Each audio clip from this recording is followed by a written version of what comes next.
诸位同修，大家好。大家请坐。就是我们每当最真诚的心、最恭敬的心、最虔诚的心来诵念佛号、菩萨圣号，乃至持咒的时候，它的作用才是比较大的。在众多的佛法修行的诵念中，那么它的最重要的那个要害秘诀就是恭敬真诚。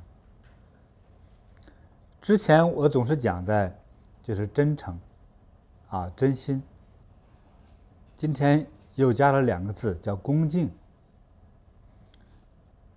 它这个道理呢，中间就是一个因果的概念。如果没有恭敬，何来真诚呢？说我很真诚待你，凭什么呢？我要真诚的对待任何一个普通人，是因为我心无烦恼，心无欺诈，爱众生和爱自己家人很类似，不可能一样的，很类似，所以我无欺诈之心。我们对他人没有这样一种恶念，所以我很平静的也真诚的对待，但是谈不上极深的恭敬。但是当我们要获得更高的能量、更大的智慧、更大的法力最圆满的成就，光靠我们一个人的人力是远远不够的。这些道理非常简单。说为什么我们想改变我们的人生，光靠自己的这个仅仅的发心和自己的力量是远远不够？还是很简单，就是我们这个人类累世以来，我们自己累世以来所做的错事所表现出的伤害。说前世你不记得，我也不记得，没关系。那么你今世你做过多少好事呢？有的人真能说得出来，有老人摔倒我扶过他，好，这是一件善事。好，那你有意无意的为了个人的利益对别人的伤害呢？其实很多人伤害了别人自己不知道的就是说我们作为一个普通的常人，最麻烦的就是我们给他人带来了伤害，而自己没有感觉，这个才是真正的无明、愚痴。这种问题是每个人都可能发生的事情。很对不起我这样说你多多包涵。你反对我也是认为我这样理解是对的。我自己是这样，我想众生也差不多都这样。也当然并不是说在门缝里看人这是我对众生的研究。最大的无明就是自己做错了，自己给他人带来了伤害，自己不知道，乃至到把伤害当成功德。对，所以这个累世以来我们的错误，我们所积累的那种负面的影子，少了可能不觉得，多了之后就是个问题。比如说现在这个咱们今天这个社会，我们拿一个塑料袋顺手就扔了，啊，过去我们吃那个台湾叫便当啊，中国大陆呢叫盒饭，就这个盒子，今天无论它是塑料化学类的，还是木头类的，还是纸类的，啊，我们顺手就扔了，啊，这个只要有风一起，这些白色的盒子、袋子随风飘扬，啊，今天你们家点烧煤的炉子，明天他家为了生产，啊，又是烧煤气的炉子，烧瓦斯的那个气体，啊，哎，开这个大功率的大马力的汽车，啊，化学的污染，啊，大家都喜欢污染了，因为大家都喜欢色，说的难听一点，都好色。好色最严重的其实是女人。我们看看同修自己有多少染头发的，还画指甲盖的。大家都想逃避污染，你自己正在寻找污染，是不是？染头发是不是污染呢？染吗？那你说我这不是污染，我是染上我自己特定的色，就是你自己寻找了一个特定的污染色，就是这样。好。我们慢慢这样累积起来的对外的污染，今天看看我的祖国，在大北方地区，从北京周围一直到北京到南京，啊，没有好天空，啊，就是现在起了个名字叫什么？叫雾霾，啊。从南方到北方，没有一块是晴天，照出相来都是你们家养那个金鱼缸里头那个污浊的水一样的天空。他们在北京拍的电影几个镜头出来之后，真是我一看了我都快得忧郁症了。那个空气里头没有清的，拍出来的照片演的电影里头颜色都是那么污浊的。没有想到嘛，我们大家今天的付出的对环境的污染，今天又是个因果产生了，聚集起来就是雾霾，但再聚集起来之后，可能就是大家都得了好多好多的感染的病了。还能有人的呼吸道它是清亮的吗？还有人的肺，你的肺叶再在 X 光下照出来是清亮洁白的吗？也就是还有健康的呼吸系统吗？呼吸系统被污染了之后，那这个呼吸系统会影响到哪里啊？会不会影响到肾脏啊？会不会影响到心脏啊？会不会哮喘病啊激发出很多很多来啊？会不会形成脑缺氧啊？会不会形成轻微到严重的脑中毒啊？会不会流行莫名其妙的感冒啊？会不会让大人孩子都弱智啊？我觉得可能会啊。比如说我呼吸的就是清新的空气，里头很多氧气的分子，那么你呼吸的呢，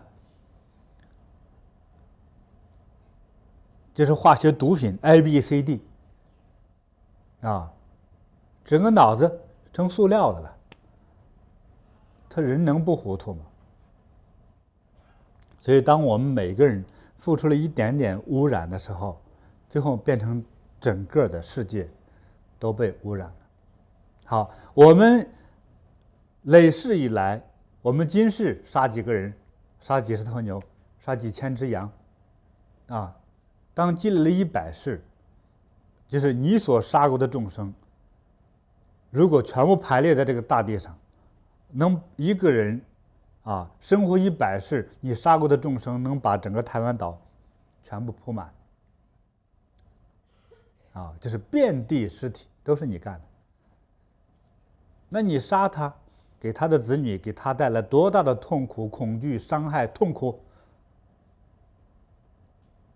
这罪过能小吗？你这么大的罪过，就如果按照杀人者偿命，杀一个人，枪毙你一次，砍掉你头颅一次，啊，这样累积起来的话，杀你10万次都值得。所以你的罪业积累了很重，光这么大的一个罪业，光靠自己一个人，我今天念了次佛哎，甚至说我都供养了，我都花了10万块钱供养了之后，我怎么今天我可能某一个病还存在呢？今天这个师父也好，这位活佛也好，这位法王也好，你怎么就没有赞美我2句呢？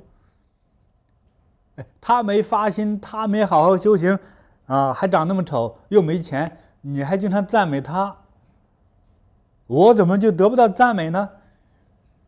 对，因缘果报不同，也就是罪恶深度不一样。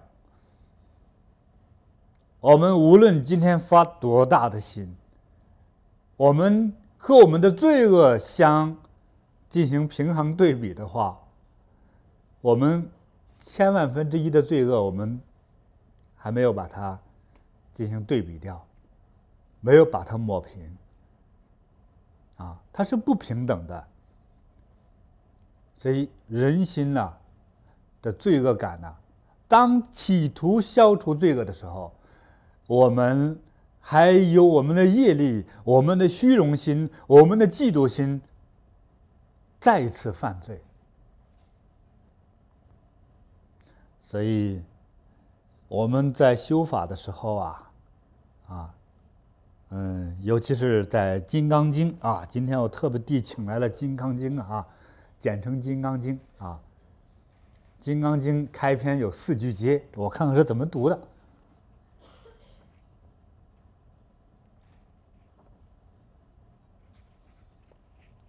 我觉得这4句对我这种没修养的人来说是挺受用的，挺好的。我也不是很理解，读给大家听一听我呢就是上台来便胡云八道我这个脑子呢是无心无意无肝无肺的人就是冒出来到哪就到哪吧你受不了的话，我也受不了我自己，好吧？谁让你业力滔天遇到我这么个人呢？你要是没有业力的话，你遇到的是阿弥陀佛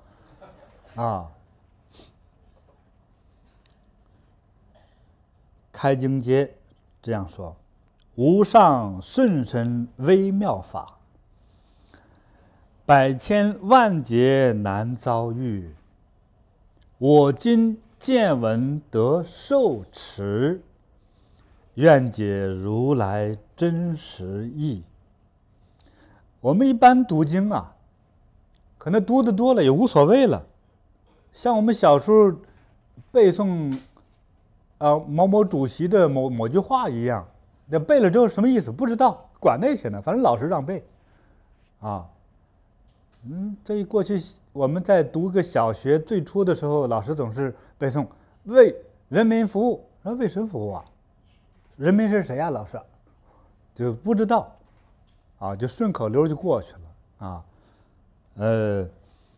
所以读经多的人也许会理解的深，也许就顺口溜也就带过去了我今天早晨我就顺手抽出这本经来，说抽出来显得不尊重把它用手轻轻一带请出来。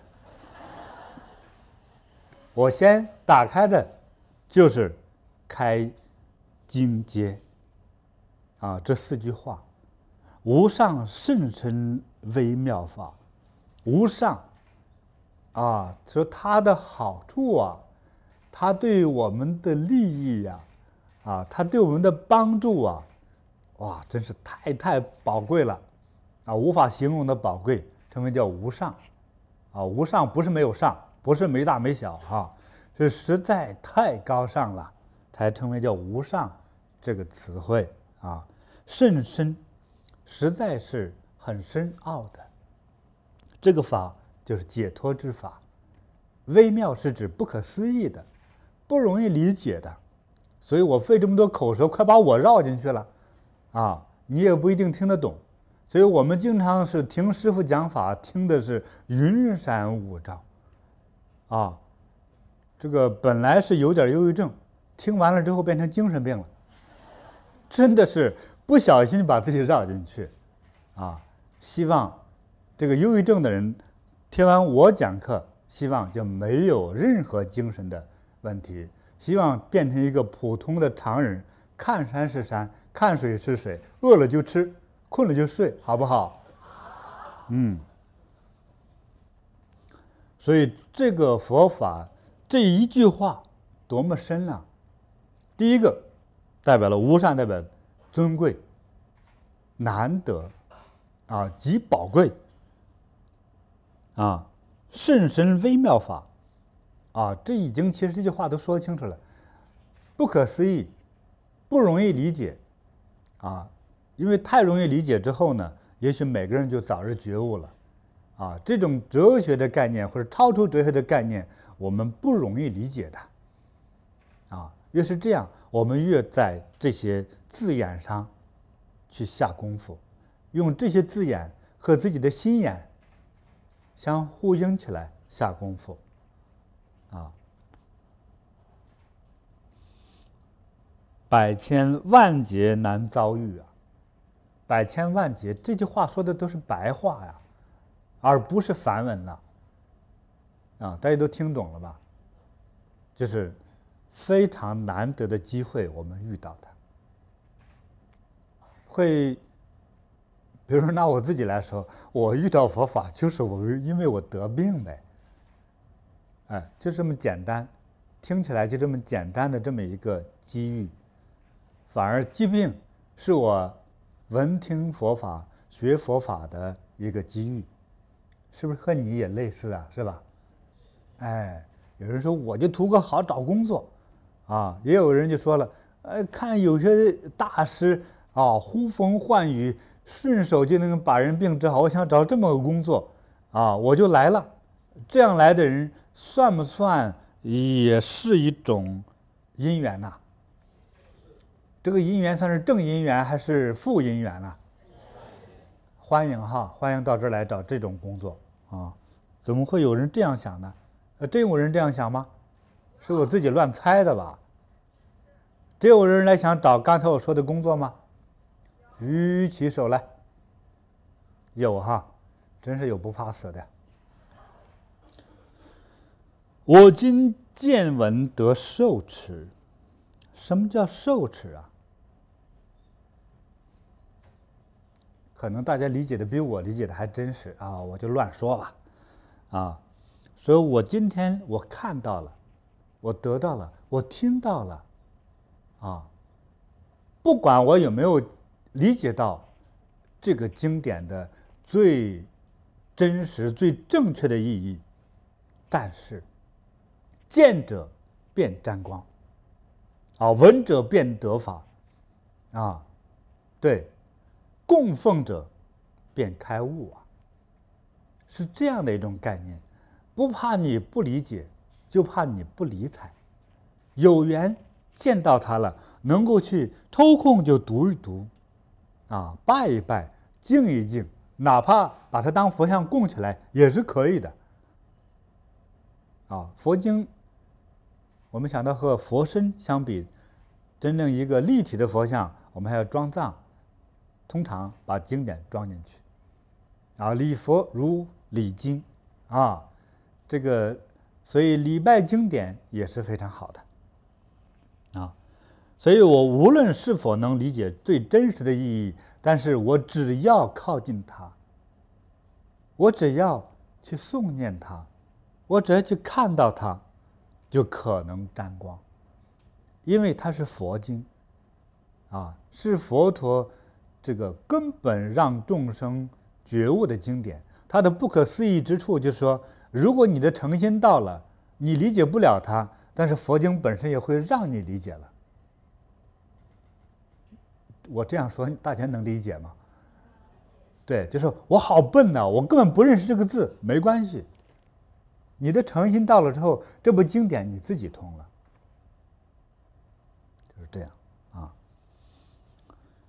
所以我们每接近它啊，供奉它、诵念它，我们都会沾光啊。这叫受持。愿解如来真实义啊，这个愿呢，是如果你真正在不断的沾得佛光啊，受持这部经典的时候你可能慢慢的会有一种新的意念，这种意念可能就是愿望或者是没关系，现在听我讲到了闻听这个佛法，我愿意获得佛陀的最智慧的、最经典的语言，让我开悟所以你有这样愿望，才能和佛要给你让你开悟的这种超能力、大智慧相呼应。你心中有祈求、有呼唤，佛陀就会给你。就像观世音菩萨普门品菩萨自己的愿望说，如果你真的有痛苦、有危难需要的时候，我就来了说你当有了这个愿望，我要觉悟的时候，那么可能这种智慧就自然的到了你的生命之中所以我们要学习佛法，它最重要的，我们要珍惜这样的机会，珍惜这样的机会，这个机会是非常难能可贵所以为什么讲这个百千万劫难遭遇，我也死心眼儿。这早晨我在阅读这几句，到第二句我就被卡住了百千万劫，说如果有人碰到了之后，我就不理睬，现在要干嘛呀？我要上班去，我要打工去，我要恋爱去，这些都是人之常情了，可以理解。说那难道我这一生没有了机会，那我再一次来的时候，难道要需要很久很久的时间吗？不是很久，是很久它叫百千万劫在佛教知识之中有讲到一劫是多少年呢？谁知道？我举例如果不恰当的话呢，大约大家可以理解的就是，如果一劫是1000万年的话，百千万劫就无数的劫，那多少年多少亿年，就是你才可能有这样的机缘再次来学习。说为了显得觉悟开悟这么珍贵，所以才故意这样说吗？不是，佛不会骗人的。为什么叫百千万劫？我也在思考你看人类的身体如果进行分解了之后，它就是地球上若干种元素组成了一个身体，对不对？好，我这一次如果我没有机会等我死去之后，我的肉体是不是就被分解了？无论是被火给烧了变成气留下一把灰变成肥料，还是埋在地上让它自然的腐烂比如1/10变成气飞上天，变成云，变成雾，变成水什么猪狗牛羊都喝了所以你的1/1000的分子可能到了张三的身上老牛的奶里这个恶鬼的牙缝里，这个小树的果子里，已经分散到完全没有一个人的那种形象了，找不到了，它成为一个元素，它细小到了我们眼睛看不到的所以如佛经所说，佛说这个世界的众生呢，是有地水火风4大物质由这几大类物质组成了一个人。那么今天组成人，来世就组成牛，再来组成猪再来世组成一棵小树，或者你只组成了你树上一颗水果。所以当我们这样进行分解再生，有一世变成人，而且变成人之后还能碰到佛法，所以百千万劫是很正常的。等你再回来的时候，地球已经不是地球了，可能咱们再见面就在火星上见的，都是火星人的样子，是不是细细的脖子，大大的脑袋，短短的腿还长上3、4个尾巴，挺好看的所以说这个机遇就是这样难得。就是难得，就是宝贵。所以，这个宝贵在哪里呢？它是离苦得乐。一个人的一生，尤其是成年人，回顾一下自己走过的路，你觉得是苦的多还是乐多？要真实的思考一下。之后，觉得快乐比苦多的，请举手。举高一点。我们今天台北这个现场呢，有3、4尊举起手来了。为什么叫3、4尊呢？就是你的乐比较多，你真是很尊贵，你不是一般的凡人啊。那么没举手的，就可能就意味着这个苦比乐多。我这几天也在感慨，提醒大家，是人生之中各种苦是怎么来的呢？很多是压力讲到，其实人从妈妈肚子里生下来那一刻开始压力，就是出生的压力。这是一个生理的现实问题。一个孩子从母体里钻出来，本身往外钻的那一刹那，就是在接受压力。医生还进行讨论，是剖腹产健康还是自然生产健康？也有医生就说，经历了从母体里出来的这个压力，也许是健康的。第一次压力，再接下来，在半岁以内，生命是弱不禁风，是最危险的。这个期间，这个母亲稍稍照顾不好，或者极度贫穷，奶水不够，营养不良，这孩子可死，或者是变成残疾。再接下来就是教化的压力。说你什么都不会，这个家长开始教化我们，这些语言和行为，都是为了生活。之后就是谋生的知识。从读书之后，一直读到，无论是你是高中还是大学，还是博士，这些部分，几乎都算是学习社会知识加谋生的知识，在谋生。所以读书的压力，这是宏观呐。那么孩子到学校，学生之间相互有没有压力？长得丑了有压力，其他同学不理他。这我小时候就有一个人长得是比较丑，比我还丑。那小同学都打他，打他的理由就是为什么长这么丑？为什么长这么丑？就这样子。这丑也是罪过，变成没朋友，这孩子压力大了。所以这个孩子就没读书了，周围全是小朋友，都不懂事，这也是个业力。你看看，因为丑被其他同学打得不能上学了，这家长护送都不行，家长总得走吧，走了之后又打，这孩子不能读书了。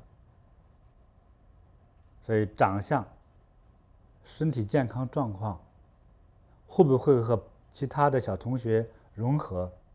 除了读书一个孩子在学校的压力不比一个成年人少。成年人你可能有养家糊口、供房、供车等等压力，一个孩子读书在学校的压力其实是很大的。对你来说那有什么了不起？但是对于孩子来说，那就是他的天呐，非常严重。所以再之后就是高考的压力。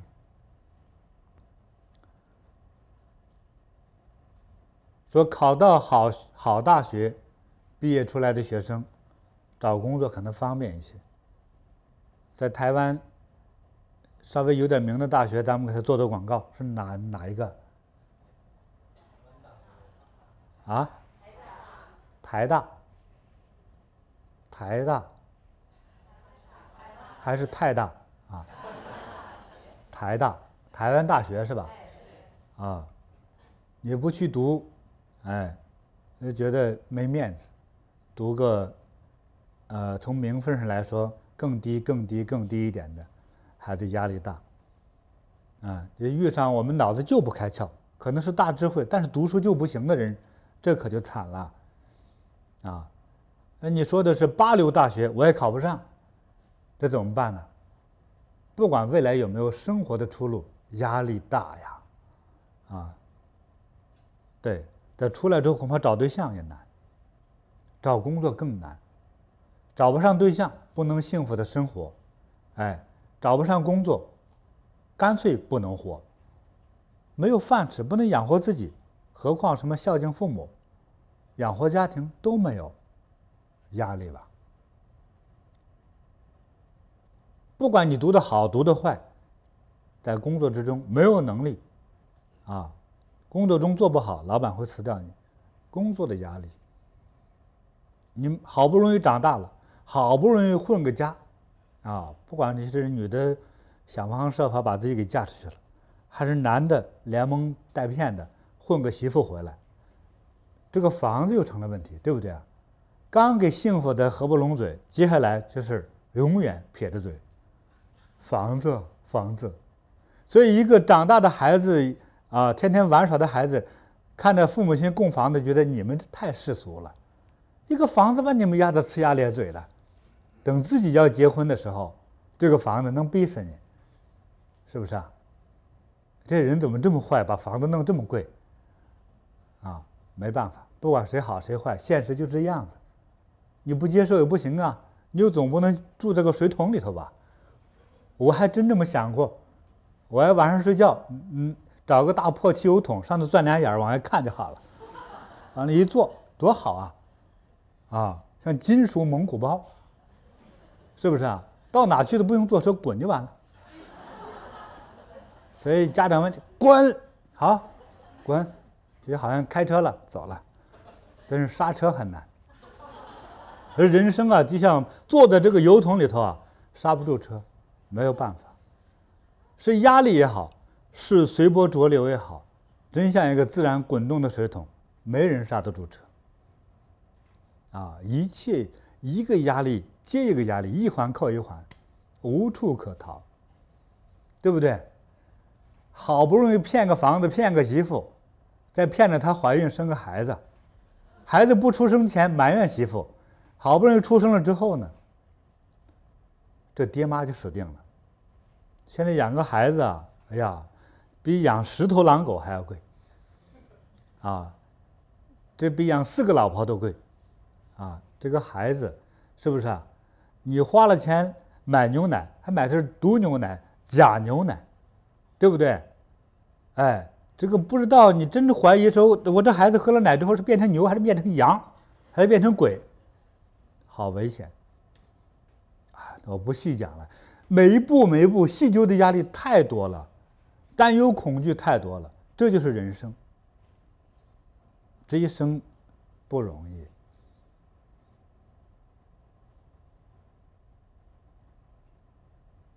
我遇到很多老人家，在台湾开这个计程车，就是出租车了很多都是上了岁数的人。这些上了岁数的人，开这些出租车的人，好多人没有属于自己的房子，一提房子就骂街。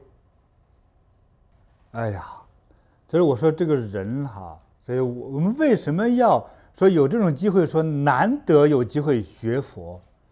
我们学佛的人，真正学佛的人会很感慨，哇，我太宝贵了，我太有福气了，我有机会来学佛。人生这些苦我们很难对付当然也有人说了，我有钱，我就不像你说的那么苦，我有房子，我就不细究了，我没那么多空跟你打这个嘴架。有钱有有钱的苦，长得丑有长得丑的苦，长得美有长得美的苦是不是啊？所以各种人有各种人的苦那么说我们这个世界这么悲观吗？是悲观。但是如果能够去战胜这些苦的人，那就是英雄。这样的英雄有几位呢？所以刚才举手的人，我都是只能称为尊者，太尊贵了。My God！ 还有的人是在土里转晕了，哭不哭？不哭，好玩着呢。不就没房吗？晚上住桶里，就是这样子，就是给苦傻了。他觉得自己不苦。所以就曾经有一个母亲，生了俩孩子，就是一对残疾，所以一个不会走路，一个不会看事，把那母亲给折磨的不会哭了。他看见谁都笑，因为他苦不苦？哪苦啊？他就是这种感觉，这个才是苦到极致啊！以为是乐，你看的时候他不哭，他笑的时候，我就在那哇哇哭开了。但是你要哭的话，我要劝你别哭别哭啊，没事啊，这我们都帮你哈，我们能挺得过去，你还给他打气。人生真的是不容易的，所以回想一下，自己的父母也是众生的其中一类分子，一种代表。这没过过一天好日子，没吃过一顿你们认为像样的饭，没穿过一件好衣服，没有穿过一双合脚的鞋，没有听过人一句赞美。但是最可怜的是，他们到死我都没有赞美他一句，觉得我也没习惯赞美他，我心里头很恭敬他，敬仰他，就没说出那句赞美的话。这一生，一个女人干的活比今天台湾10个男人干的体力活还累，他们不以为苦，他不是傻到了不知苦，他是为了爱，为了养自己的孩子，不像你们想象那么伟大，说我父母亲是为了众生而微笑吗？不是，是为了孩子而努力的生活，是很现实的，不像你们想象那么高大。但是我觉得在我心中他挺伟大的，那就叫坚强，那是真正的爱。我想你们的父母亲也是这样的，是不是？还有很多我们有点年龄的同修哈，你为了你的儿女也是很坚强的活着，而且这种坚强还要传递下去，告诉自己的孩子，尤其是告诉正在饱受煎熬和打击的孩子，告诉他，明天就好了，努力吧，对，就是这样子，乃至叫换位止痛法。现在痛不痛？痛，没关系，走看电影去，听我讲个笑话，这就是换位解痛法。所以面对人生的压力真是好无奈呀。有同学查出来有人说1小劫，这是指时光的问题，是1600万年。这些就那么回事吧，谁解释的呀？是吧？这个没什么定义的就是好多万年、亿年的这个概念就是代表说我们难得遇到佛经嘛所以人生确实压力和痛苦多，所以我们能够觉悟，有这样的机会去学习面对这些压力，乃至在佛法之中，它最高的那个境界和最终的学佛的目的是什么呢？就让我们的未来不再受这些苦，这个是很伟大的。不是说头痛吧，头痛吃止痛药吧，这个止痛药也许是属于麻醉的概念，也许就像治敏感一样，你的敏感了，吃个麻木的一种感觉，你反正不觉得痛了，但是病还在里头。学佛法不是临时的麻醉药，不是临时的止痛药。学佛最高的那个最终目的是让我们永生永世的离苦，获得圆满的那种境界。这个圆满的境界就是不在6道轮回之内。那我们能不能说超出这个太阳系这个宇宙空间呢？当人化为灵魂的时候，和我们的意念的时候，意念，大家懂得意念吗？不懂。意念就是一个想法。我们试试你能不能做得到哈？哎，你的意念，太阳就在你右手旁边，能想到吗？哎，对，这就是意念。其实当你想到的时候，你的一种灵魂状态的生命已经就在太阳旁边，就是这样。对，所以也有人比较物理性的思考事情，就是说哇，能冲出6道轮回，冲出太阳系的概念，我一个生命能不能有那样的一个时光速度去啊？你想的是坐飞机，我想的是意念啊。在武功中说是意道、气道、力道，那是很高境界的武功。但是在这个生命的跨越这个速度和空间的时候呢，当我意到，我的生命就到了，是这样的。所以为什么说真心诵念才最有效果？说给佛神也是这样啊，跨越宇宙生命的空间也是这样子啊。所以最快的速度、最捷径是意念，而不是你想象用一个现代的一个工具啊，过去是牛车，后来变火车，后来变火箭啊，变激光，这都不是，这都是物质的。我们超越物质的概念，超物质是什么呢？先是意念啊，这个所以学佛这个过程，这种机遇是非常难得的。那么难得的机遇，我们再虚心假意，我们再去那么多的怀疑、疑惑，那这一生可能就以为你也学佛了，有人在这晃了一圈走了，你也有感应，你的感应、你的受益是皮毛的啊。如果你有100万份债务和罪过，你可能解掉了1分啊，多修2年，你可能解掉了50%，一共100万嘛，50万去掉了，你就再获得更自在的未来的生命状态。再修下去，获得80成就的时候，你就可以真正的往生，在人世间就解脱了。那个世界就有你的真身存在了。所以，当你这个肉体一旦灭掉之后，我们可能会到恶鬼道这个世界里去，但是我们不去了。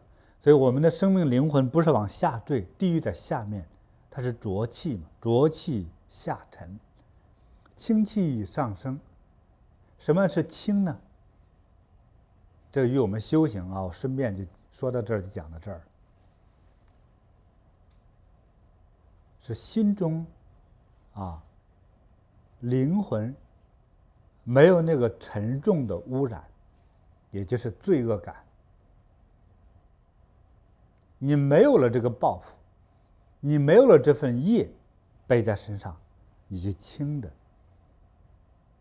尤其是做了功德，做了修行啊，我们原来很多贪执的、不该贪执的东西，我已经放下了。同时我又给别的贪执的人，告诉他们也不贪执，就是我不贪执了，我的包袱放下，也许还有我的债务没有还清，有一部分，但是让自己更加解脱的方法就是，我把我的这种智慧、我的理解再传递出去，再告诉了10个人，告诉了100个人，这个时候他们也同样和你放下了那么多。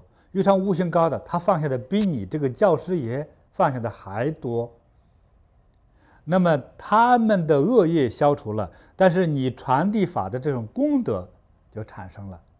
比如他消除50%的恶业，他消除50%的恶业的时候，你自己还有50%恶业。所以当你教授的那一方，他那50的恶业消除的时候，你的原来的那50的恶业债务也瞬间消失。就他得50，你也同样得50。但是你教了100个人，每个人消除50的时候，你这里就是积累了，结果你又积累了800万份的功德呀。你不升华谁升华？你积累人的功德，是自在的，是喜悦的，是阳光的，是正面的能量。所以你就是能够在人世间看到的，就是你的智慧啊，你对烦恼的那种定力和真知灼见。你用非常恰当而犀利的语言告诉糊涂搅不清楚的这种正在受苦的人，别人烦恼3年，你3句话就把他的问题解决了，对方真的哇，原来这么简单啊，我真的开悟了。对，那就是你，那是一个真正有了功德的人在人世间最容易看到的那个部分。再说未来你放下肉体的时候，我们的肉体早晚它要陈旧，像汽车一样要报废掉。我们在升华，为什么叫升华呀？是往上升的。那个时候有诚心的修行人就能看到佛菩萨这样接着你走了，就不接你的往上升。你是清气，你是阳气，阳是指上阳之气啊，你是光彩之气，比阳光的光彩还美丽，一定是向天上升的。哎，你的负担越多，仇恨越大，伤害越多，就是变成了你身上的除了伤还是负担。就在你的口袋里装满了各种各样的重的东西，就沉下去。如果每个人同样都是背这个袋子的话，你装的是重量的往下沉。我做善事的，我做修行的，为什么修行人往上升呢？因为我不贪执追求那一切给人生带来罪业和负担的东西，我做的是阳光的正面的东西啊，它比气还要轻，比光还要美，所以它往上升。同样有个大袋子，就像你的袋子里装的是氢气，就把你往天上带。凡是执着一切贪欲的那些，尤其做恶事甚至好坏不分的那些人，背着以为是背的了满口袋财富和幸福，那都是负累，把你沉下去了。对，所以往下沉的人怎么办呢？你未来是不是往下沉你也不知道，就把你的一切贪欲和伤害从你的心中大口袋里拿出来，不贪不执，你们需要给你们吧，你追求就给你，贪的东西谁得了谁往下走。所以我拿出来越多，我的氢气就越多，我就往上升的能量就越强。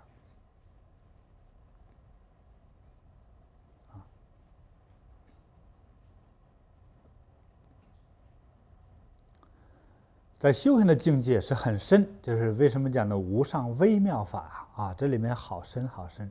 在每一个级别啊，每一个级别叫次第，每一个次第有每一个次第的修行的方法。可能我们现在这个次第先修真正的真心，真心啊，我刚才讲到一共4个字的，对，恭敬。为什么恭敬呢？也有人说我无执无着，这也是对的。但是我们这个分境界，当我们境界没有达到那么极度高端的时候，没有达到修到8成以上的时候，你要执着。执着于什么呢？执着于恭敬。也有人说，我看了《金刚经》里头说啊，这个佛法尚能舍，还有什么不能舍的呢？最后变得很多修行人我不修了，这是理解错误的。是说在真修的境界里不执，不执的什么？不执于成佛，但是我执于恭敬啊。它里面所一切的不执着，但是总有一份所执的。如果没有一点所执，人便已经死了，就没有了存在的感受。如果没有了存在的感受，就是人已经死去。如果人活着，但一切不执着，那这讲的是什么意思呢？其实是不执着一切所贪，包括不执着于成佛这个意念，包括不执着于说我要开悟这个意念。当然，在具体的，比如说我在礼拜修行之中，我要开悟，我开悟，我开悟。比如说，你有前部脑去思考开悟，开悟，开悟，开悟，开悟，变成开悟这个东西变成一个包裹，把这一块包住了，可能不利于开悟。那我要提醒大家的是，恭敬啊，赞美啊，而恭敬赞美这个意念是无限的、无量的。这种无限无量是由自己的心发出，由自己每一个细胞发出这种恭敬、慈悲和光彩，是献给佛菩萨的。所以没有自我要开悟，我要开悟的这种自私要开悟的这么一个狭小的心。所以要突破自我，要用好自我。修行的这个过程是这样子用好自我呀，而不是说无我，我不用我了。你不用我了，你用谁呀？修的还是你呀。这个你是指不求自我贪执，但是我们有没有一个目的呢？有，我要大彻大悟，功德无量你所想象的都可以想，但是不能常想，但是要常行。不能常想，但要常行。不能常想我要觉悟，我要开悟，我要成佛，不能总想这个。总想这个部分的时候，你想象的那个脑区就会包裹住，太自私了。成佛哪有光想让自己成的呢？一个光想成佛的人，要想让众生离苦得乐，才是最快成就之法。我没有这个境界怎么办？我要执于一项，去进入那个开悟的天地。从哪里进入呢？从佛相，从佛的眼中，从佛或者代表佛的，这个没办法，又说到我自己了。从代表着佛陀的师父的眼中去寻找，那是一个捷径。只要突破它，你就到了你的精神，你的生命就到了另外的一个世界。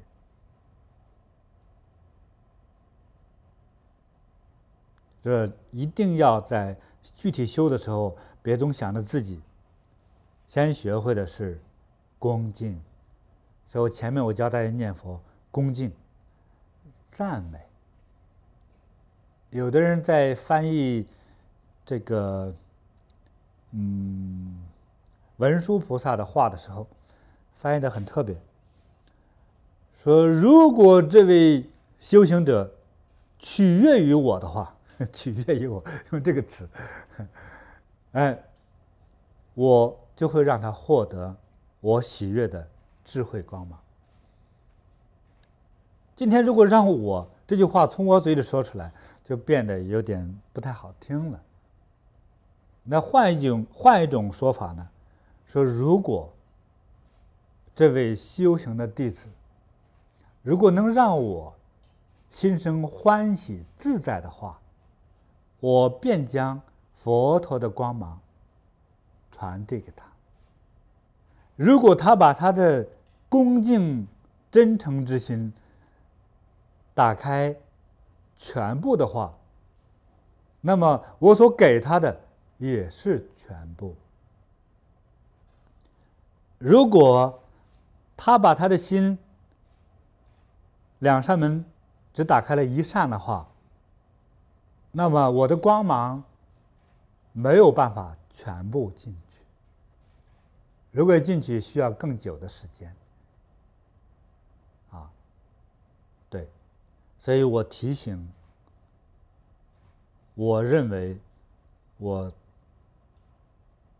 非常喜欢的一切弟子们，我当时我自己写下来了，我找不着那张纸了，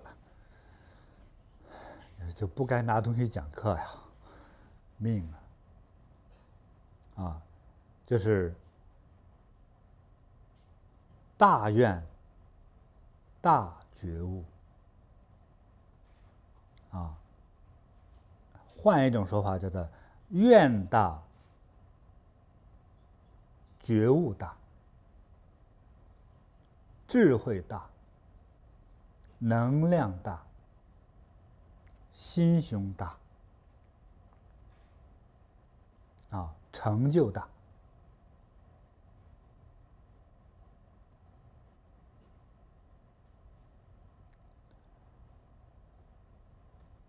也有人会抬杠说，那我没有愿望呢？无愿无出路啊，无愿即无明。没有愿望的人生，形同于一块石头。愿错，道路错。你的愿望，你的追求是错的，你整个所走的路，所有的行为都是错误。在人世间，很简单，都是相对应的啊。说男怕入错行，不也一个道理吗？你入错这个行业，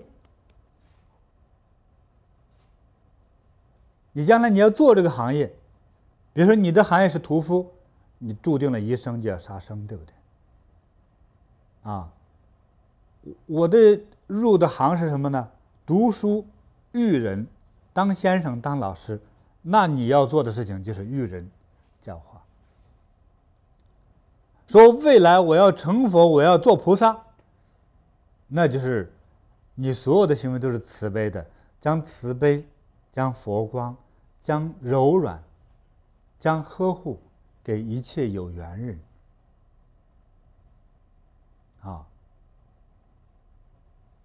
所以你的愿望如果歪了，你的所有的行动就等于歪。你的愿望错了，就所有的行动都等于错。你的愿望正，还要大，才能获得的智慧、能力，还有一个最不可思议的就是速度。你的愿望越正越大，绝对的真心，你的那个获得速度，关键是，因为我们很多法门在讲，修吧，就是师父，我怎么这个事儿还理解不了啊？我在听到一些法师对话，还有听一些法师开那个讲法的时候讲，好啊，修来世吧，听起来挺慈悲、挺柔软的。但是这句话的意义呢？今世开悟你拉倒吧，不就这意思吗？今世不可能了，你就这德行了。来世吧，刚才我们讲到来世要多少劫之后啊？对不对？现在能干的事儿，为什么等来世呢？所以现在的事现在做。那么作为一个学佛的人，你作为一个学生，作为一个弟子，现在做的不拖到未来，今天做的不能等明天。我大家讲一个小故事，叫水灾的故事。一个寺院修在山下，有一天下大雨，他们住的这个位置呢，正是这个山沟沟下面，这个不知道什么原因，他这个寺院，它背后靠的山加山沟，山谷就是，下了雨呢就流下来。但是因为这一块呢，因为一直被冲的地方不结实，所以修寺院的师傅们就把院子前面这一块，因为后高前低嘛，是吧？他为了修一个平的这个院子，就把前面用石头把它夯实了，再垒起院墙来，高高的垒起来，所以好多天没下雨，这一天突然下雨了，说这样把门全部关死，全部把缝堵住，这样那个我们院子里积了一些水，我们还有水喝。他们院子里挖一个坑，能盛水。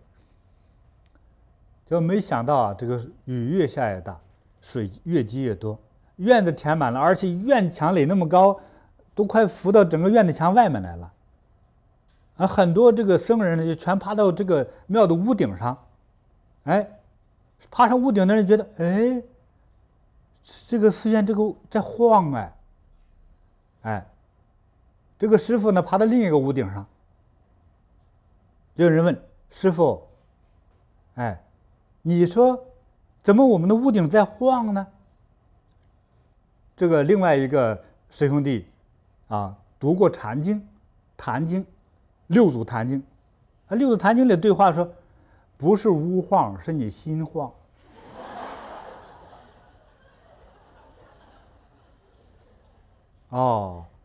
这么一说，众人都开了。那我们就心安就好。有个徒弟咣当跳下去，一脚就把门踹开，水哗就出去了，屋也不晃了。说你们的心还晃吗？不晃了。那在屋顶上一起静下来的人说，鼓掌，你看我们的定力让水全排出去了。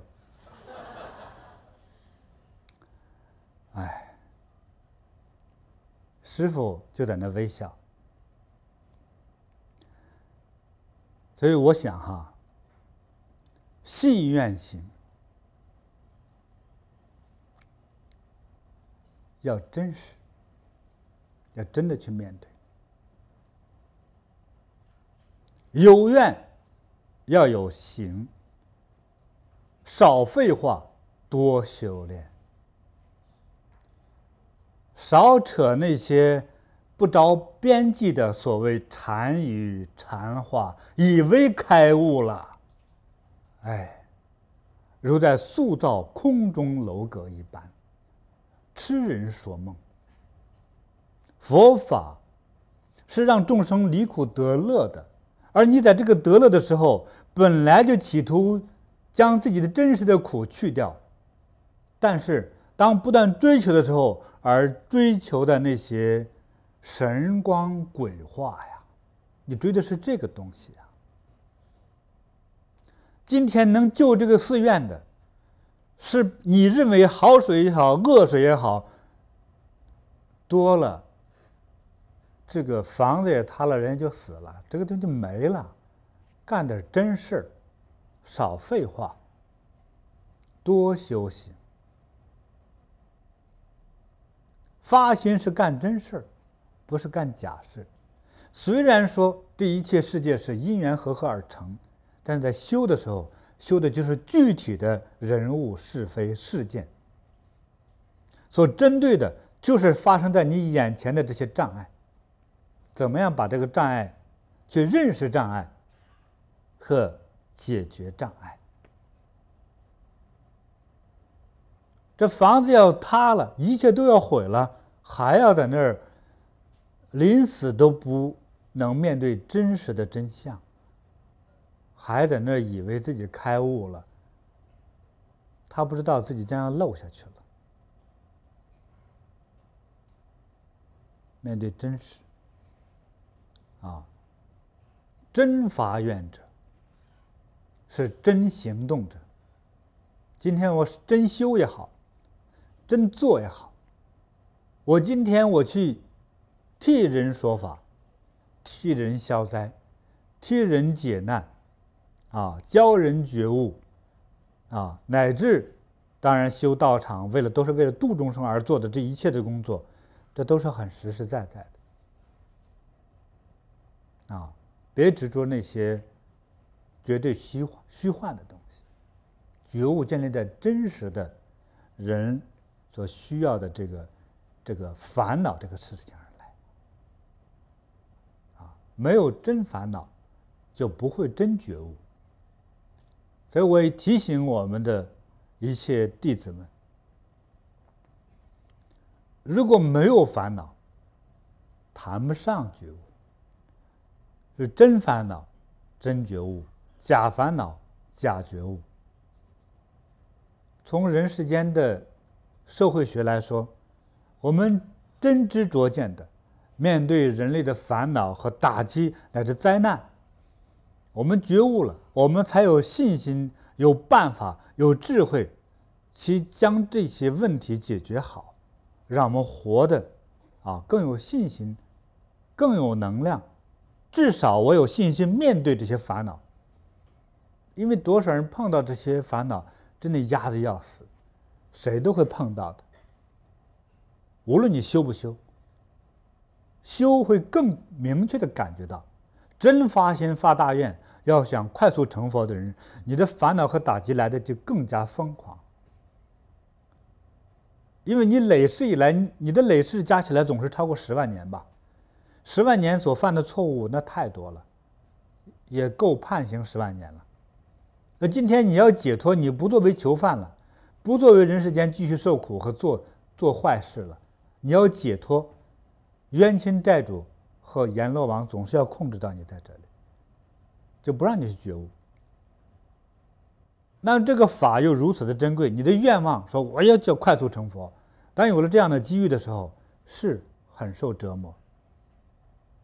像一个人重生的过程，重生的过程一定先体验被弄死的过程，就是先死而后生大破才能大立，这不破不立。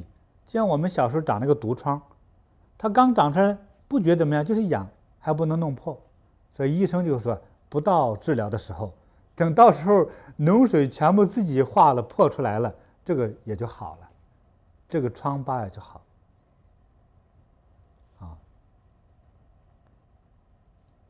所以到时候就要去体验那种死而后生。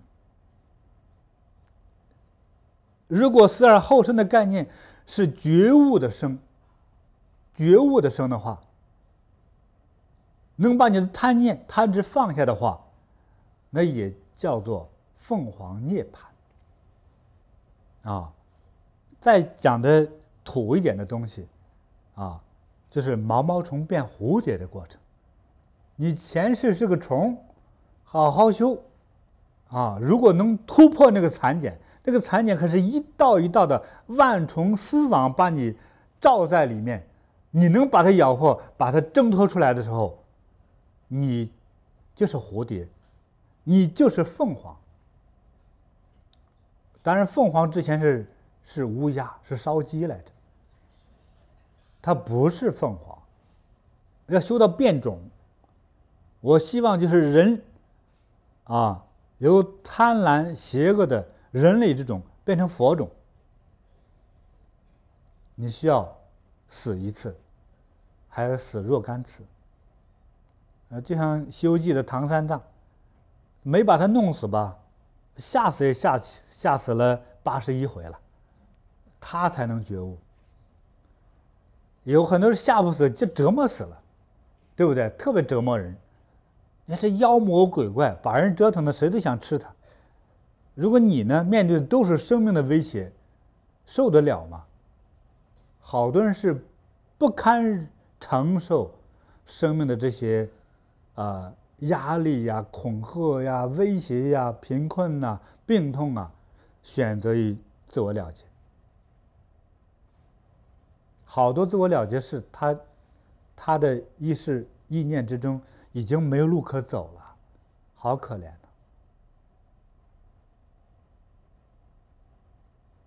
昨天还是前天，说知名的香港影星张国荣去世10周年，好多香港这些他那些粉丝喜欢他的人都是纪念，好多歌星影星都去纪念去演出，很感人我看到那些报道张国荣的歌我是没听过，他的电影我看过，人长得也好，演的也好，我相信大家都很喜欢。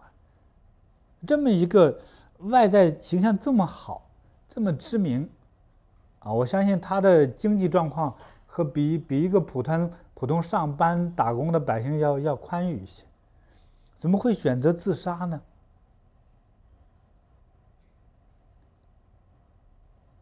之前他的经纪人他说，我在感恩的他从楼上飘下来那一刻说，我太累了，我这一次可要好好的睡觉了。这意味着什么呀？这么大的知名，他的一般人都算的经济收入，就是他的经济收入比我要高多了。从他的经纪人的语言之中可以猜测出来，他之前是吃不好睡不香啊，别人在睡觉，他在发愁啊。他发什么愁，只有他自己知道。他这种压力，这种恐惧，已经没有生命的出路了。我觉得才会选择永久的睡去。他描述出来的时候，说美丽如诗一样，像春风一般，不是啊，那是一个活生生的生命走向死亡的一瞬间呐，哪还那么美妙啊？是他这一个人活到一个极致痛苦的那种状态，踩在那一个救命的甲板上，结果那个甲板也断裂了。他是这样下去的。我们就要学会一个用最勇敢的，但是又不见锋芒的那种真正金刚般的心，去面对一切天大的痛苦和折磨。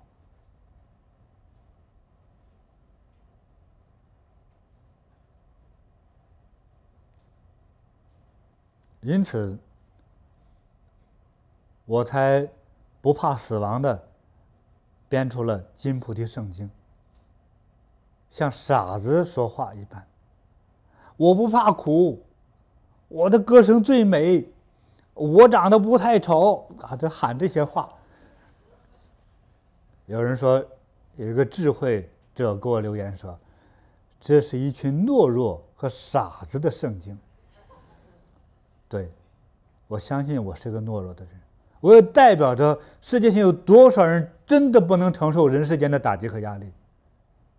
我喊一喊这种自我提示，再深入的读一读我所讲的话，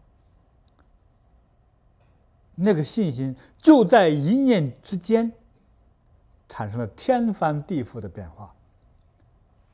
你的一个意念，张国荣临走的那一个意念说，我没路可走了，天啊地呀佛呀神啊，我的父母啊，我对不起你们，我走了，咣就跳下去了。他心里多苦啊，他的父母亲看得苦不苦？喜欢他的那些粉丝那些爱好者们苦不苦啊？苦啊。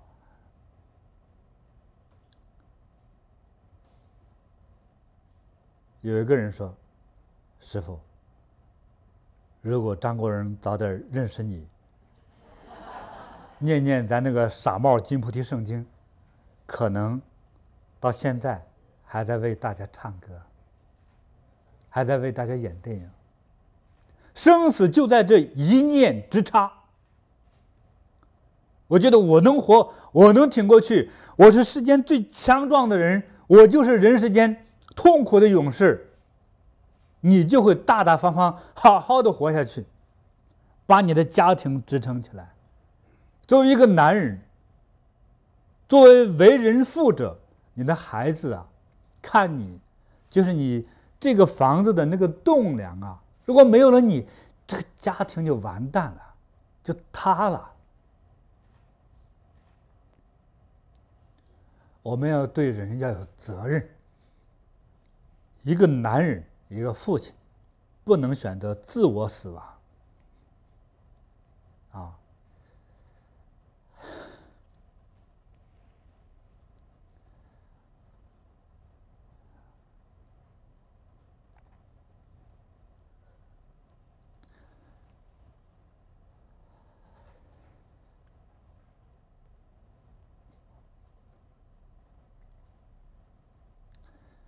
我们也许为父亲者，不能给子女锦衣玉食不能给高楼大屋，但是只要有父亲这个名字存在，那就是儿女的天堂，那就是儿女生命中最大的动力。为人母亲者不能走向绝路，不能选择死亡，因为你就是他的血液，你就是儿女生命中的观世音菩萨。没有你天天的呵护慈悲的照顾，这个儿女选择的只有一条路，跟你一起死亡。为了你的爱，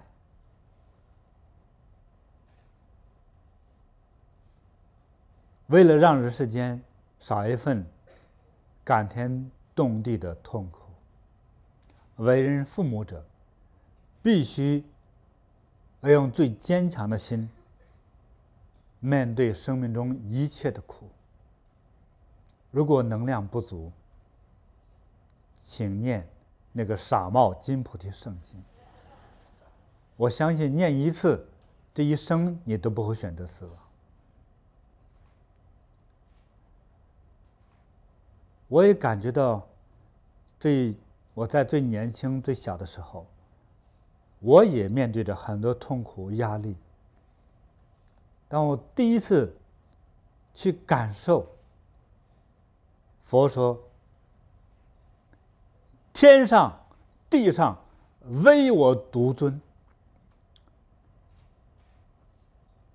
是佛陀受到极大压力和侮辱之后的怒喊。就是说，我就是不怕苦，我就是要好好活着，老子天下第一。这不是傲慢，而仅仅是为了一个坚强的活着。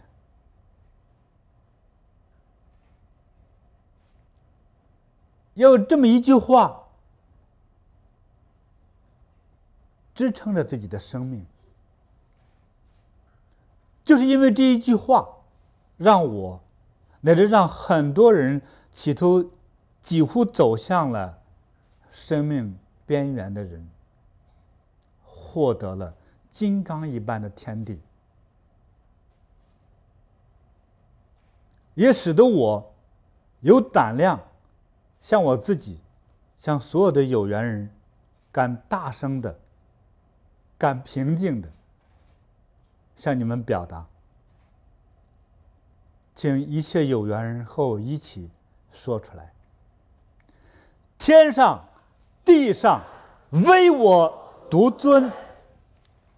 再来一次：天上地上唯我独尊。天上地上唯我独尊。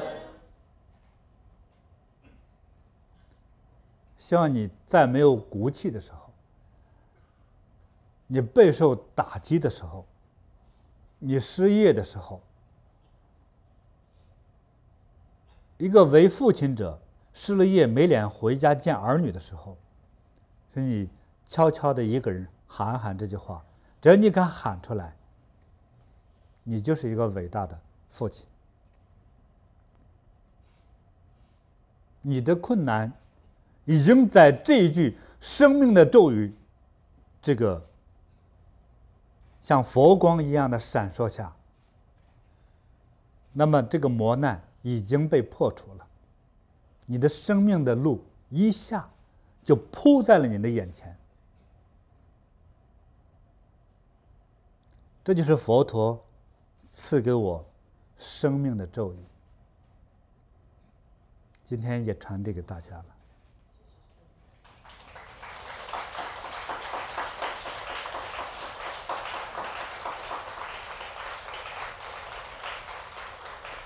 我是一个大俗人，我想事情是很特别。在年轻常修行的时候，常在天上看人间，我的思维像神一样，能力也像神一样。但是后来和人接触多了，我的思维比俗人还俗，就是俗到了生活中那一切的障碍和面对这些障碍。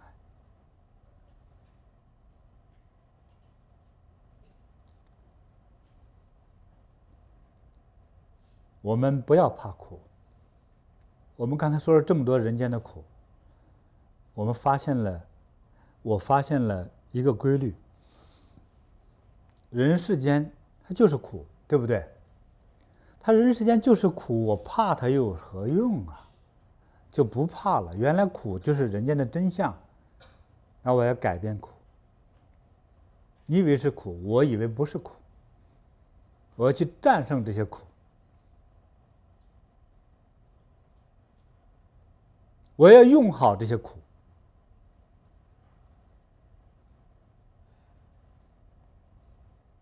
如果你缺心眼儿，没有知识，领导一个企业，把一个企业弄垮了，众生骂你、打你，难道不应该吗？当众生打你、骂你的时候，你应该觉醒啊！哦，原来我缺少知识，原来我不会经营，原来我没有统领的能力，原来我没有统领的魅力，原来我没有一个宽容的心，原来我是缺心眼儿，原来我是没有心胸。通过烦恼，烦恼是一面镜子，照的是自己呀。镜子不能用来照别人，是照自己。那个镜子就是烦恼。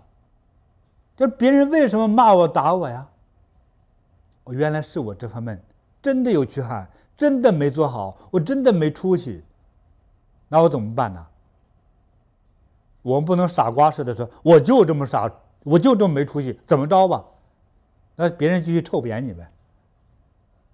我们找的是出路。那我就要补充这些知识，补充这些能量，开阔我的心胸，学习感召的能力，学习这个统筹能力。我要带大家混饭吃，我要学习经营的方法。当你再一次挂帅去领着一伙人马去赚钱吃饭的话，大家都有工作，而且你的事业不断的成长，养活了很多家庭，谁不敬佩你啊？不需要统筹能力，不需要魅力，那么那种魅力才是真的呀。这不正是让我们成就吗？这个烦恼是我们自己所造，而非所有人、非别人所给啊，是自己造的。所以我过去遇到失业的同修，师父我失业了，我那怎么办呢？上个香，上个香，佛保佑你。我说那你有空吗？失业啥都没有，就是有空。好啊。那次坐在佛前想一想，你为什么失的业？老板不喜欢我。那你们公司关门了吗？没有，就辞了我一个。你现在思考，如果你是老板呢，到底辞谁？有些人很正直，做了5个小时的时候告诉我，师父，如果我是老板，我也辞了我。你明白自己为什么被老板辞了吗？明白了。我是光说不练的人。如果我自己是老板，我都要把我这种人辞了，那就对了。这一次让你失业，让你永世不会再失业。你会认真的对待你的工作。你总以为打工是给老板打的，是给你自己打的，是因为你的爱心所打。你的付出、你的体力、你的折磨、你的劳累、你的压力，是因为你对你自己、对你家人、对父母、对你的孩子的一份爱的承担呐。所以因为我有这样的爱的承担，所以我不能失业。我还会糊弄老板来打工吗？不会的，不敢啊。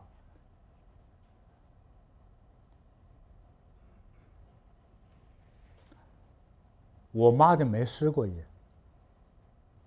她干的苦活啊，干建筑工地当中运输那些建筑的材料，累死人。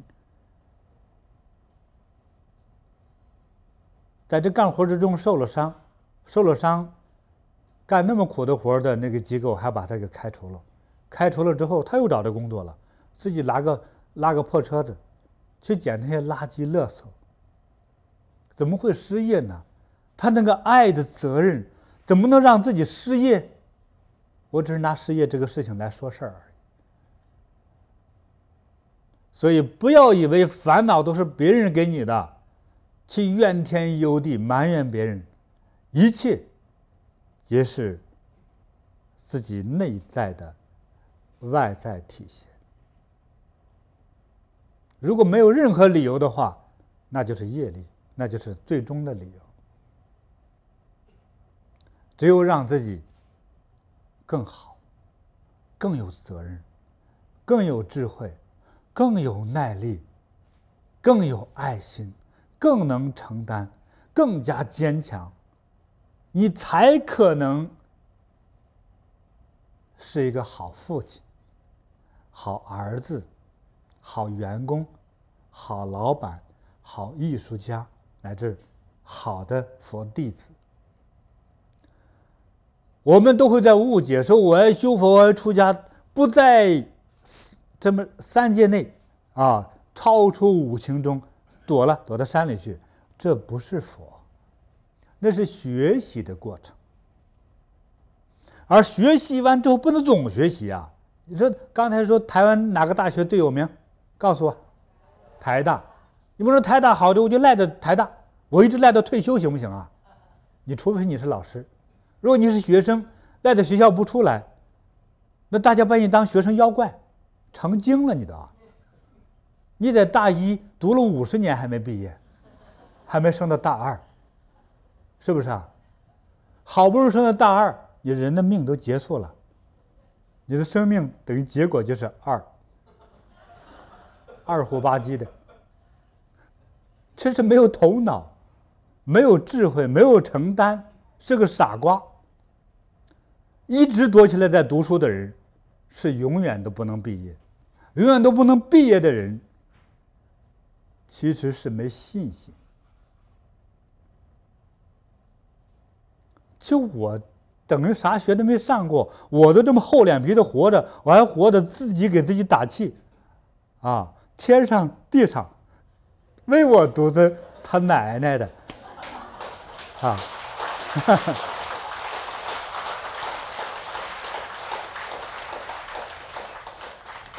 人生不就是苦吗？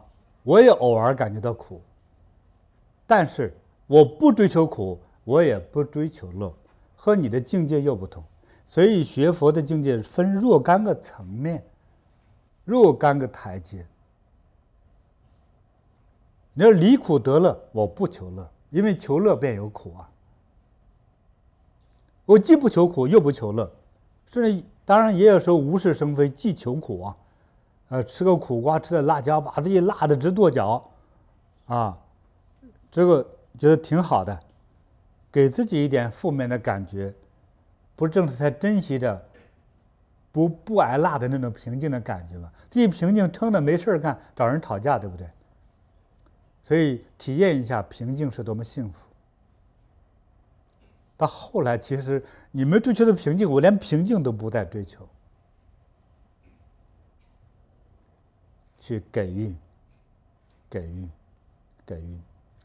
我希望让自己能够呼吸、能够喘气的这么一个存活的时光里头，让更多的人、更多的感觉到生命痛苦和压力的人，获得生命的勇气。就是那个一念之差的那个一个念头。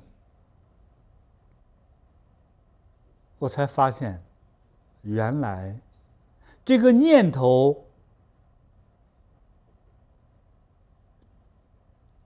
才分出了阴阳，才分出了天地，才分出了天堂和地狱啊！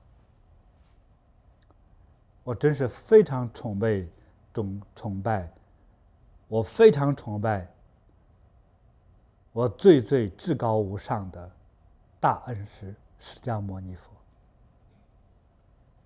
他是我真正的授业老师。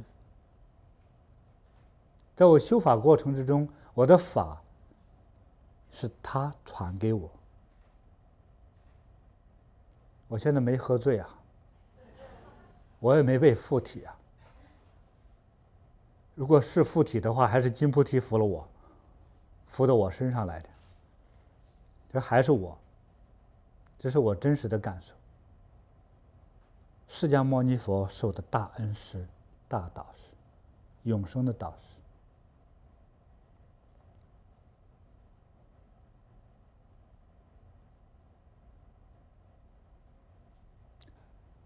他说：“一花一世界，一念一菩提，这才是真意呀。”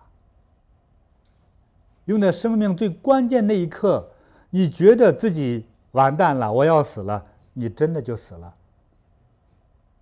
我也想，我就是最坚强的。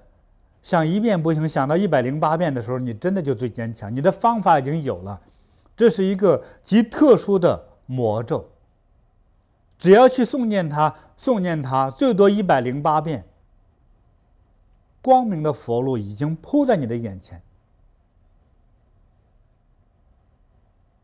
那个地狱的闸门，那些张牙舞爪的恶鬼，瞬间像气泡一样爆掉了。露在你眼前的是灿烂阳光和宽阔的人生之路。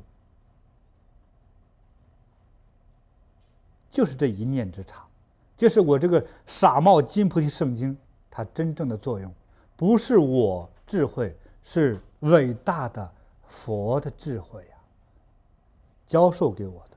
这用成了我的语言，有些人就说了，你是胆大包天呐，你把自己说那几句废话就变成什么圣经了。这是佛的语言，佛救了我，我要救你，我才告诉你。就是这一念之差，这一念之差毁了多少人呢？我曾经讲过，有一天，一个年轻的姑娘是我们的学员，她上了2级班之后，要结业了。她说：“我要给师父，我很感恩，我跳支舞表达我的感激之情，跳得美轮美奂，我简直是享受极了，太美了。”之后我和他聊聊天，你为什么给我跳一支舞给我呢？来作为报恩呢？他说，我这10多年来我一直忧郁症，这个忧郁症是我小时候我的老师给我落下的。小孩子学跳舞，小孩呢胖乎乎的挺好看，有几个动作没做好，因为他胖一点，老师就说，你以后再不要跳舞了，明天不要来了，像猪一样。这孩子从此就受打击了。第一，不乐意去学校；第二，仇恨老师；第三，不愿意见同学。这么凑合着活着，就这一句话变成忧郁症了。长大不愿意恋爱，他觉得自己是最丑的人，再也没跳过舞。这病到一定程度，听朋友介绍到我们这儿来试试看吧，就听我讲课，讲到我不知哪句话启发了他，所以他就给自己一道难题。这个期间没跳过舞，他说我就要找回我跳舞当中最美妙的感觉，献给师父。他觉得我那句话启发了他，让他有信心活下去，而且一定会活得很好。他的信心很简单，我就是金菩提上师的弟子，我是最棒的，因为我姓金，我又有钱，我又美丽。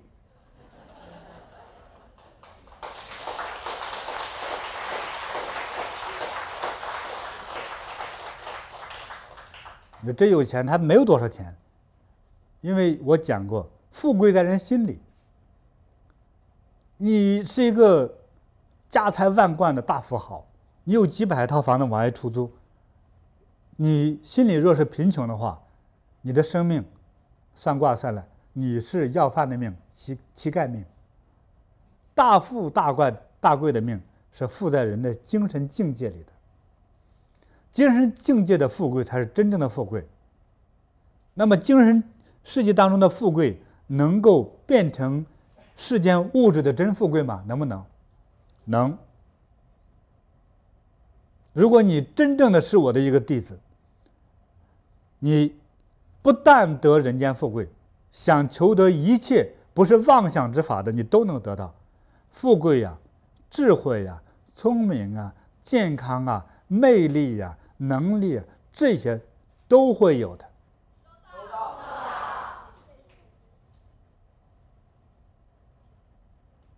你听起来是金菩提在这胡说八道，蛊惑人心，邪道。不是，如果是邪道，就应该把《金刚经》彻底的烧光，都是来自于这里。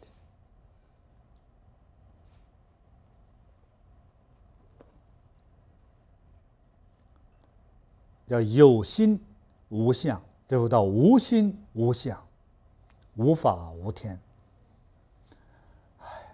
太难理解，也太浅显了。即是无，世间就是有啊。这个无是放弃一切，淡化一切，放弃一切的贪欲。如果你想得，顺手就能拿出来啊。要富贵如此简单，要智慧如此简单，如探囊取物一般，比那个还简单。需要的瞬间就来了。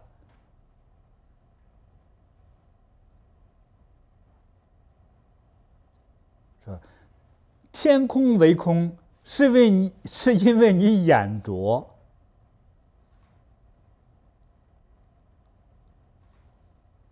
世间无神，是你心中无神。你自己都有元神，你只是都看不见。就像戴着眼镜找眼镜一样，我眼镜呢，我眼镜呢，其实戴你眼睛上而已。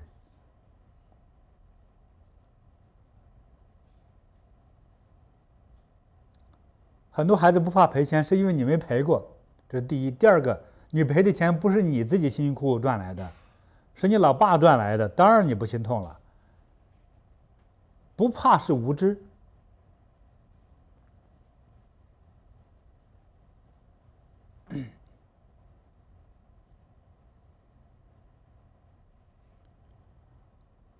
那种佛法的真谛，你怎么样获得这一切你所希望获得的呢？4个字。先说2个，恭敬，后2个，真诚。干什么呢？恭敬真诚干什么？第一，在所有的修行行为中，今天我做大光明，恭敬真诚。我在念佛号、念菩萨圣号、念佛陀咒语，恭敬真诚。想到师父，恭敬真诚。还要去怎么说？去观察自己的真诚的程度。有缘你听到这个法，你去那么做，你的修行境界速度就是1日千里。你的方法错了，用心不正，千日一里还是歪的。行了1000日法，走的1里路还走错了。就是走的对，你的发心不够，就是1000日1里。我发心对，发心正，发心最大，就是1日千里。这个千是大千的意思，就是1天的修行就跨越宇宙长河。你想获得的都在这个里头，就是在这个4字要诀之中。所以也请有缘人细读袈裟，秘法都在其中。有人说啊，这个，我都看了好几遍了，你理解了什么呢？它是个神秘的书，你平常能看到它、摸到它，你就会受到这个书当中诸神的护佑、启发、呵护。我说的这些方法，还都在里头，没有离开那部书啊。当然，这里也含有了《金刚经》，这是一个无上至宝。《金刚经》的读者，应该是按修行的时间来说，应该修了若干年之后，再去解读它的人才行。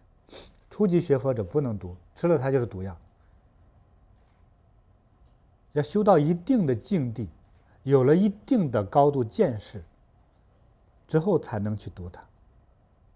这部经典的感觉就差不多，现在读书者来说就是博士后的那个教材。初学者确实不行，中度学习者也很难理解的。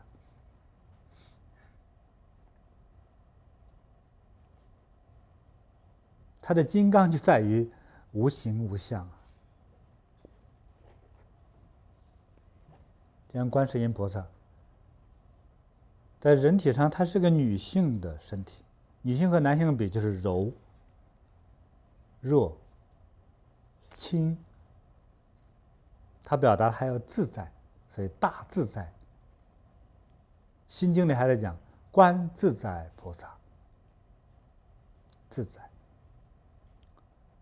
这种柔、弱、无骨的状态，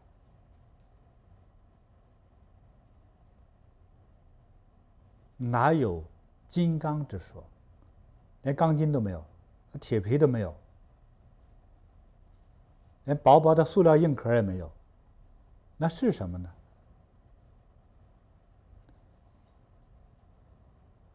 是他那个坚定的慈悲和普度之心，是金刚。但是这种金刚就是气化了、液体化了、柔化了。它的气化了、柔化了、液体化了，不是不做了，或者女人化了，不是不做了。若干个启发，第一启发就是说，女人愿望正、行得正，今世即身成佛。第二，一切成佛者不行菩萨道，你的功德啊，你的能量就不足啊，凭什么成佛呀？它必须要有一个修行以及普度之路。到这个时候，积累你的功德资粮，积累你普度中而产生的智慧，这个过程正是高境界修行的过程。你才可以获得最终的真知灼见，你才能获得最终的大自在。我的普度众生之行，我自己认为就是真自在。我躲在家里没事干的时候，以为是自在，反而不自在。真发愿的人都有这感觉。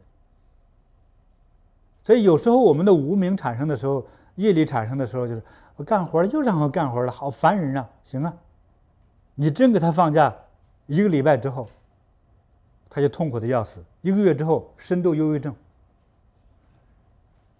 因为你在佛前发了愿了，是要干活的，发愿是要干活，发愿不是呆着，对不对？有几个人发愿是佛啊，保佑我成为一个呆子吧？有这样的吗？都会佛啊，给我大力量吧，大智慧吧，大能量吧。那给你这么多能量干嘛呢？给汽车加了好油是要跑的，对不对？给飞机加了好油是要飞的，给导弹加了好油还是飞的。给你加了好油还是要干活的，给有一天不加油的是让你空的啊，就完了，就意味着就没了。都是那一个念头的差别。我们干着活嫌累，没活又闲得慌，还能闲出病来。多少人闲出病来啊？你以为富裕就是好事啊，对不对？穷人没几个得忧郁症的，也很少得精神病的。每天那个压力，两个眼睛和耳朵、眼耳鼻舌身意全想的是怎么去赚钱。眼耳鼻舌身意手脚，全身细胞都在想着赚钱，就是没有得忧郁症，目标非常明确，赚钱养家，是不是啊？年轻人要娶媳妇买房的压力的人，没人忧郁症，赚钱娶媳妇买房，就是这样子，没有目标了才会忧郁嘛。忧郁症就是大脑总是在一个位置徘徊造成的，修行人也得忧郁症。那个点卡住你了，你今天逮住了一个台阶，就以为是极乐世界的话，也在那徘徊，而且不干正事儿，想着想着，你自己试试，原地转圈，转50圈之后，没人辨得清东南西北。修行人也一样得的病，就以为自己觉悟了，抓住一棵稻草，以为抓住大梁了。修行之路就是不能停下，修行的行是行动啊，就不能停下，停下来就得病。大家记住了吧？你为什么画修行人都画在那坐着？其实错了，因为以后画修行人要画走路才行，哎，要紧忙活才行。打坐是每天要做的一件事情，每天要做最少1个小时。作为一个真正的金菩提的弟子，每天最少修我所传的法1个小时，这是最少。今日如果今天因为出差啊、住院呐、会议等等的原因不能做，在这个7天以内一定要把那个漏掉的课补上去。明天和后天你要增加1个小时才行，这最少1天1个小时，否则我们就缺乏能量。你不修，我是不会惩罚的，我们不是黑社会，知道吗？哎，不是这样子的，不是受惩罚，是自己惩罚自己。就是我们的业力啊，我们的遗传基因呐，我们的能量没那么足，我们只有修，我们的能量它不断的往上充盈着。如果每天在增加我们的修行，我们的能量使我们的智慧大开，我们的动力极强，就像每天给车加油一样。少修1天，能量就少。比如说我今天我修了1个小时，但是今天的工作我只消耗了我半个小时的修行能量，但是多做了半个小时呢，就积累了。为什么很多大菩萨乃至到佛陀，他这个所谓他这个肉体放下之后，在火里烧都不化，成为舍利呢？这当他的能量、他的修行、他的智慧、他的功德，这综合的这些东西啊，混合到结合到一起之后，其实是改变整个生命的结构。我为什么从人种变成佛种呢？你以为我在顺口溜开玩笑，是真的是这样子啊？为什么佛陀他那个头脑想出这么大的智慧？是因为他的发心和修行，以及他多世以来的修行，他的大功德。其实我们看着佛陀，尤其是释迦牟尼佛，他就是当时是一个人类，其实他不是人类，他是佛的这样的一个生命，是特殊的生命，就是综合的大慈悲、大愿望、大能量的一个结合体。我们好好修，也是向这个方面进行在转化。这是成佛之路上，我们获得了健康，获得了智慧，是这样来的。愿将菩提佛法去普度众生，传给世人者，功德无量。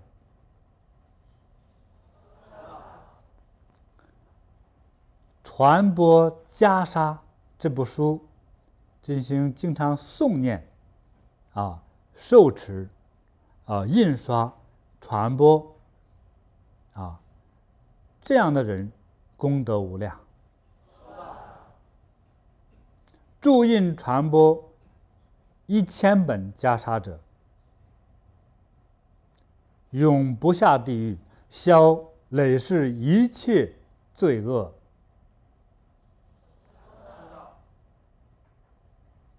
让你永生永世吉祥大自在。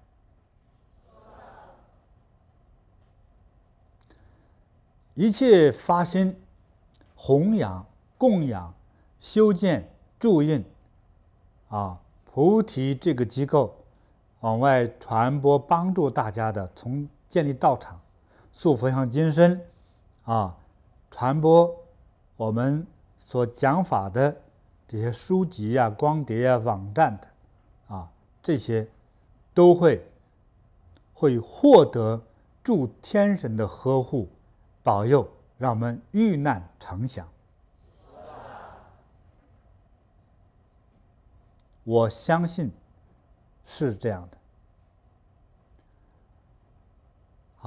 感谢大家。所有有缘能听到今天这一段讲法的人，都不会堕地狱。愿你们都能消除一切恶业，佛陀会替你消除，能够成就一切美好的愿望，得健康自在，传播今天这一段声音的人，乃是这一段录像 DVD 的人，让他永世的富贵吉祥。